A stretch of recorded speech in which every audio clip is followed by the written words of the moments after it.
We are very, very pleased, as usual, to welcome back to LAFCPUG, Larry Jordan.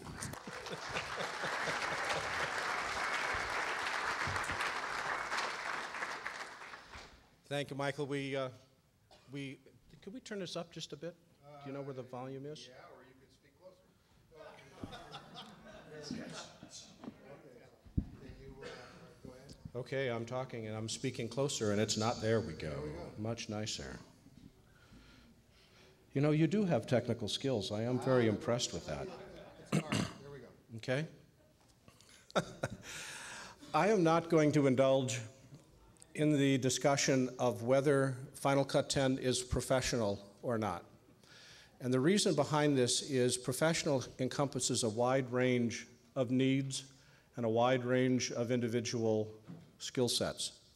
I get emails every day from people who find Final Cut 10 more than meets their need. They're paying their salaries and meeting their deadlines, and they're doing it for broadcast work.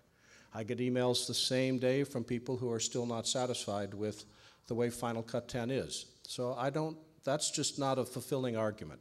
The argument is whether Final Cut 10 has the features that you can use that will speed your editing. If it makes sense, then use it. If it doesn't make sense, then let's wait and see what happens. This is not a situation where people are going to die or live based upon whether we all do or don't accept a particular piece of software. So let's take a look at what the new features are. The main list of what's new is clip relinking. I think we could all just stand and celebrate just on that one thing alone. Broadcast monitor video output, we'll talk a little bit about that. Layered Photoshop import, and that really works quite slickly. Improved chroma key, we'll show you some of that. Changed color board settings and video scope settings. Improved XML import and export, which really doesn't affect any of us directly. But what it does do is it opens the floodgates for third-party developers. And we started to see that already with Philip Hodgett's incredible release of 7 to X, or 7 to 10. But we're also seeing it with new releases from FX Factory and GenArts and Red Giant. And we'll see more from third-party developers who are already putting me under non-disclosure, allowing me to see some of the stuff that's coming. And there's some very cool new plugins that'll be coming along shortly, probably, I would guess, around NAB time. There's new keyboard shortcuts, there's an automatic backup, and there's multicam. And we'll spend a little bit of time with multicam and talk about that. First thing I want to talk about is relinking media. If a clip goes offline, let's hang on a second. Are we fired up? Everybody into the pool. The clips, by the way, are from Pond 5. A nice company that very graciously gives me clips to play with. If a clip goes offline, we go up to File, and we relink project files. Relinking project files, a project file is a clip which is inside the timeline. If there are clips offline, and normally I have lots of clips offline, and as I was firing this up, everything linked up. I was really depressed. Anyway, you can either relink missing clips, the stuff that's got red in it, or you can relink all of your clips. We still there? Good. This is a list of all the different files. We click locate. We then have to find the file. It does not automatically search. We can then check this checkbox and have them automatically copied into the Final Cut Events folder. Now, there's a lot of debate about whether you want to copy stuff into the Final Cut Events folder or whether you want to leave it be separate. My philosophy is I will link to camera source media, but I'll make sure that anything else gets copied into the events folder. And the simple reason is it's easy to maintain, it's easy to keep track of our media if it's all in one spot. Then once you've found it, if you want to see exactly where it is, this gives you a list of the missing file, this gives you the file that it found. This is even more comprehensive than the relink command that we had inside Final Cut 7. And when we're done, we click relink file and everything is reconnected. This should have been in the original release. It works great, a very cool feature. We move on. The ability to import layered Photoshop graphics. So I'm going to select my second drive, create a new event, and I'm going to call this still images. By the way, you always want to select your drive before you create a new event or a new project. By selecting the drive, you're telling Final Cut where you want the media files stored. Now you can move it later, but it's easier just to select the hard drive and then say, give me a new event, or go down. I love running the dock on the left, and I'm going to put it on the left whether it wants to be there or not. Now, when we go down to the project library, same thing. I can select my second drive, which is this little G technology thingy I've got down here. I select it before creating my new project, and then all of my render files and all of my media files and my project files will end up on a second drive. I keep getting into arguments with people on email that say, well, why can't I put it on the boot drive? And the answer is the boot drive is way too busy serving the needs of the operating system and serving the needs of the application. It just can't be bothered by playing media smoothly. So don't bother the boot drive. Just leave the boot drive to do its operating system best and put all of your media, your render files, what Final Cut 7 calls scratch disks, you put them all on a second drive. Okay, so I've created this still image. I'm going to import a file. It's on the desktop, and it's a layered Photoshop file. It's a PSD file, and I'm going to copy it into the Final Cut Events folder. I don't want to import keyword collections. We could create optimized media. It would make it feel good. By the way, I never check any of these 3 video settings. They take forever, plus about 3 more days. Every single one of these can be done after the file has either been imported and put into the timeline, or after the file's been imported and put into the event browser. Because I don't need to stabilize every single shot, why should I waste the time building stabilization files?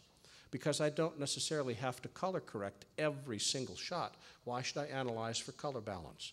And the same thing, I don't need to know if it's a wide shot or if it's a close-up. If I have to, I can go back and do all this stuff later. I just want to bring it in. I do, however, check all these audio checkboxes. And the reason is these can be done extremely quickly. Every single one of the fixes that Final Cut recommends can, if necessary, be overridden by us by simply unchecking a checkbox. And there's almost no delay in the workflow by bringing it in. So I have the video unchecked. I have the audio checked. If I'm given the option, which is true of XDCAM and XDCAM EX and HDV and AVC HD and H.264, which are all extremely compressed formats, I will always optimize. Optimize is actually a good thing. It's converting it into ProRes 422. And proxy media is just for a special case. I generally don't do that. Okay, so now that I've gone through that whole song and dance, there's my layered Photoshop graphic. I have merged the text into the background. I actually have 3 layers. The background layer, which is layer 1, the green circle, which is layer 2, and the blue circle, which is layer 3. When I double-click this, what has happened is it's brought in each one of these 3 layers as a separate layer.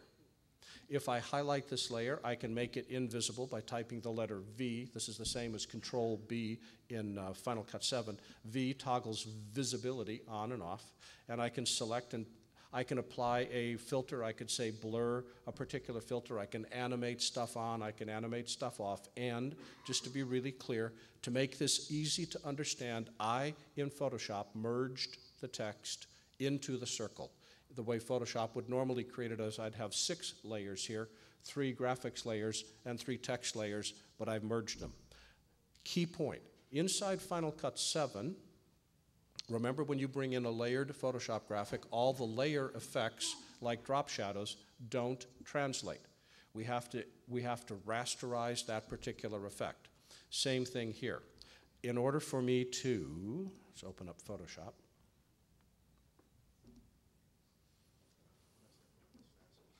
Notice that I've got a drop shadow here. That drop shadow is a layer effect. That layer effect does not come across into Final Cut 10 the same way that it does not come across inside Final Cut 7. We'd have to rasterize that effect to bring it in. Next thing that we've got is broadcast monitor support. As you can see, I have a 65-inch Sanyo broadcast monitor sitting right here. I had it until Michael took it away from me. But if I did, the way that we would feed a signal to a broadcast monitor is we use one of three devices. We use an HAA box like the IO-XT. We use a Blackmagic device like new drivers on the Decklink card, or we use a Matrox MX02. We take the output of Thunderbolt from the computer. In the case of Matrox, there's a Thunderbolt converter that converts it into something that then goes into the Matrox MX02.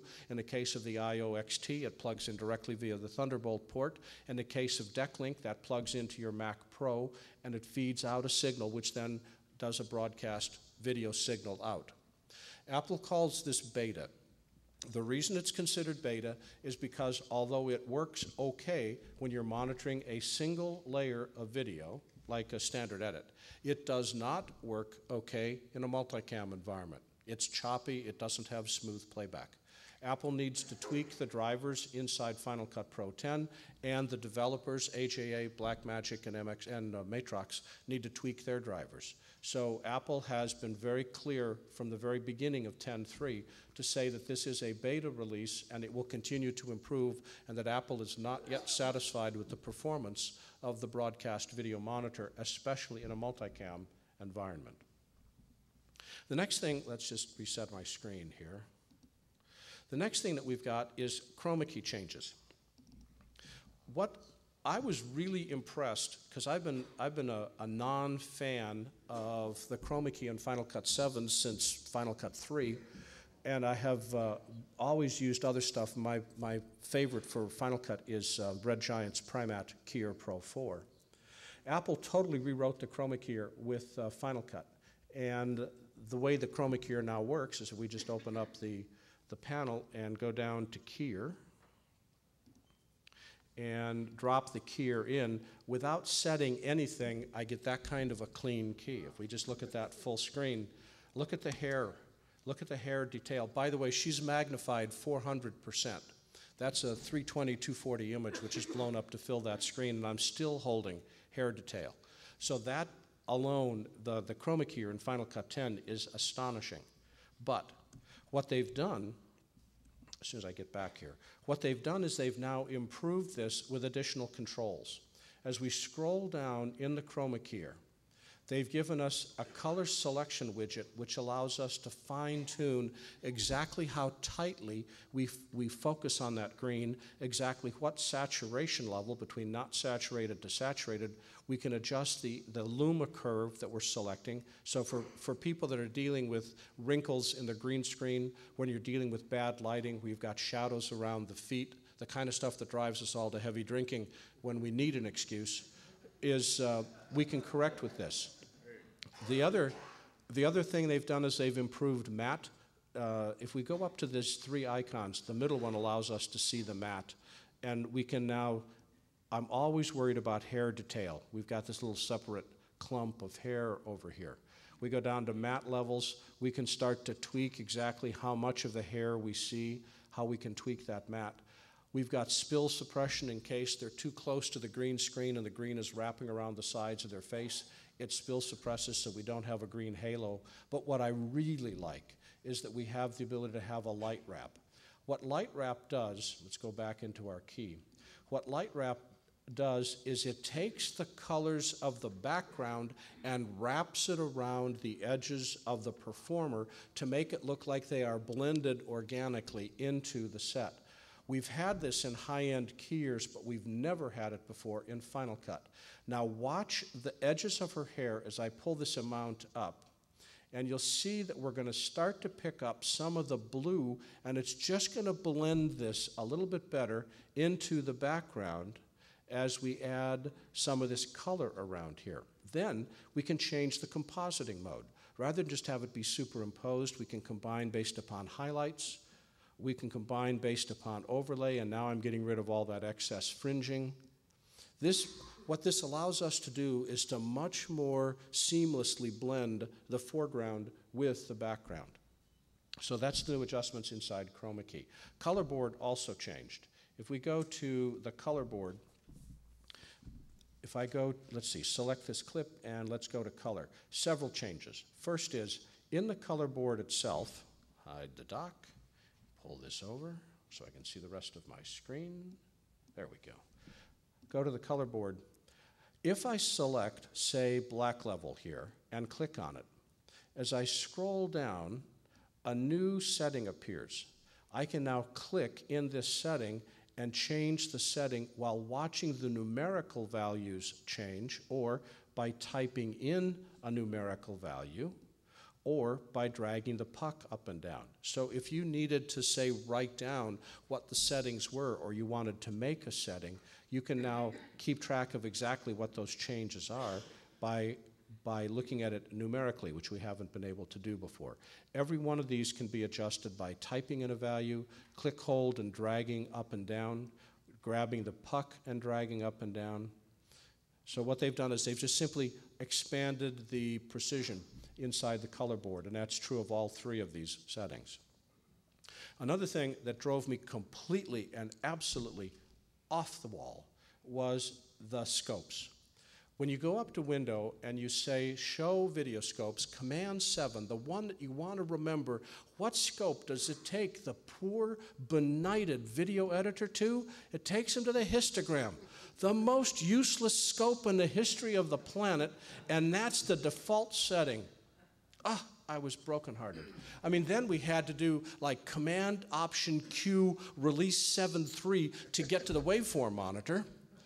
Maybe there's a little dramatic exaggeration, but not by much.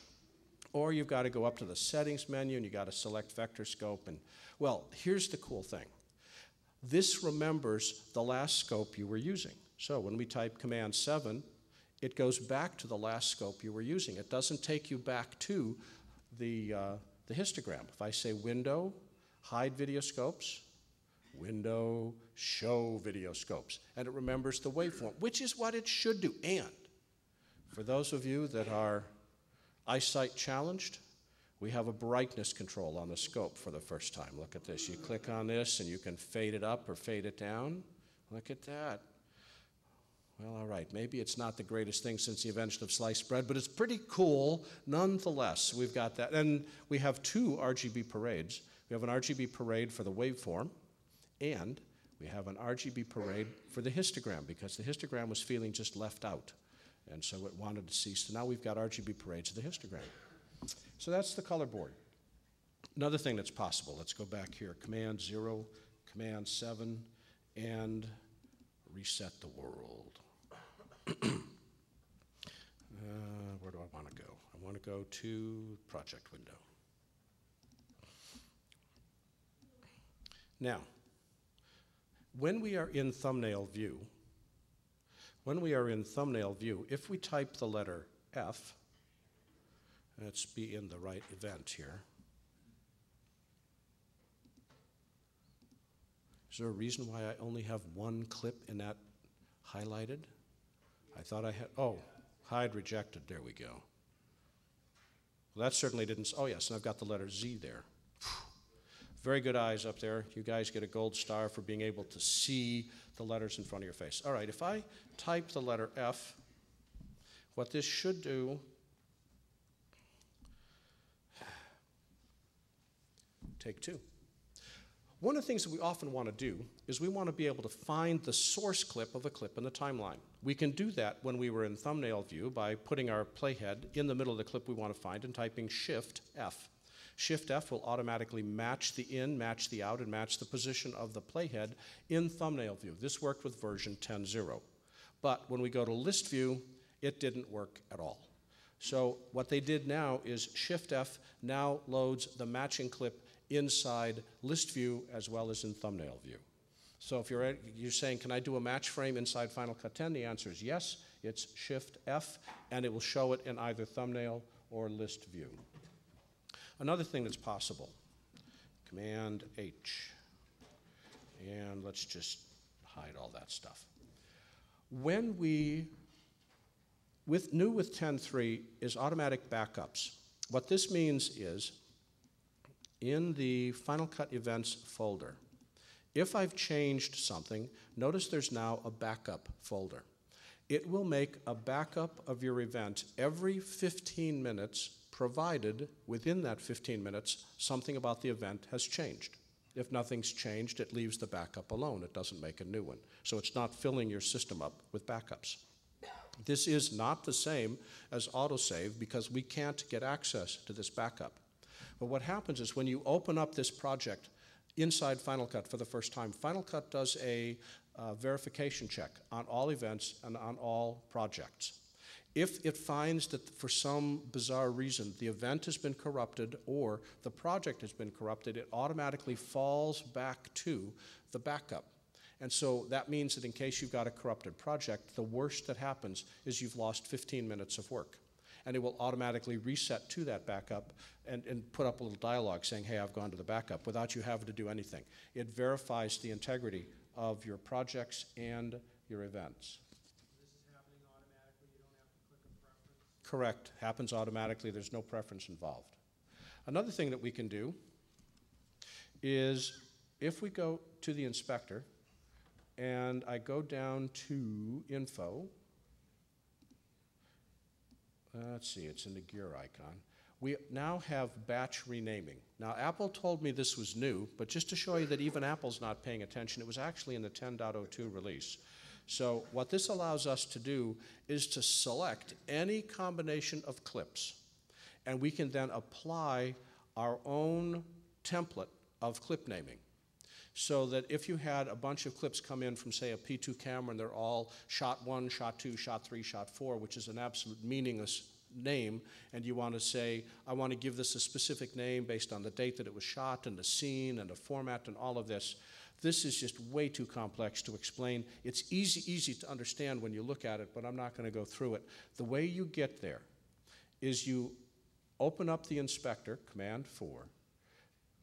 You go to the gear icon, which is called the services icon, go down to the bottom and apply custom name and select edit or new. Edit means it'll work with an existing template, of which there are 4 that ship with the program, and new means you can create your own new template. It will then rename whatever clips you have selected inside the event browser based upon the template that you've just put together. Can you change? It does not change the name in the source file, I don't think. That one I'm not completely sure about, so I think it just changes the clip name, but I won't testify to that. Let's see, transitions. A new preference setting. When we go to Final Cut Preferences and we go to Editing, notice that in Final Cut, every version prior to this, there was a pop-up menu that said, do you want transitions to work with available media, or do you want transitions to work with full overlap? Available media means, do you want it to work with handles, and full overlap means, do you want me to change the sync of the entire project so nothing makes any sense ever again in your entire adult life? That preference is now gone. It now defaults to available media. The rules are there needs to be 4 frames of overlap over the transition. If there's 4 frames or more, it will then apply whatever transition, and it will define the transition based upon either the duration that you've set, and the default is set right here where it defaults to 1 second. By the way, I hate 1 second. My default transition is 2/3 of a second. So it sets the transition to 2/3 of a second, and if there's not enough handles, it will set it to whatever the available handles are. If, on the other hand, this is very neat, watch this. Michael, you sitting down? Yes. If I take a clip, let's just trim this, okay? When I have handles, this thing is yellow. When I don't have handles, this highlight is red. If I try to apply a transition where I don't have handles, notice I've got red on both sides. I'm going to select this and type Command T, which says apply a transition. Notice that no transition was applied. And that's because there's not enough extra media beyond the clip edges to create a transition. This is, hey dummy, don't you know what a handle is? What are you trying to do? If you click Create Transition, watch what happens to the clip on the right in 2, 1, woof. It pulls it up, forcing handles to exist so you can add the transition. So we have the ability for those of us that are desperate to have a transition there, it will automatically pull it up, but it always flags it on a case-by-case basis, so it never leads you down the primrose path to perdition because you weren't paying attention to how that stupid preference was set. By the way, another cool thing. If I grab this and drag it back, if I select all the clips, notice I've got all the clips selected, Command T will apply transitions to all selected clips.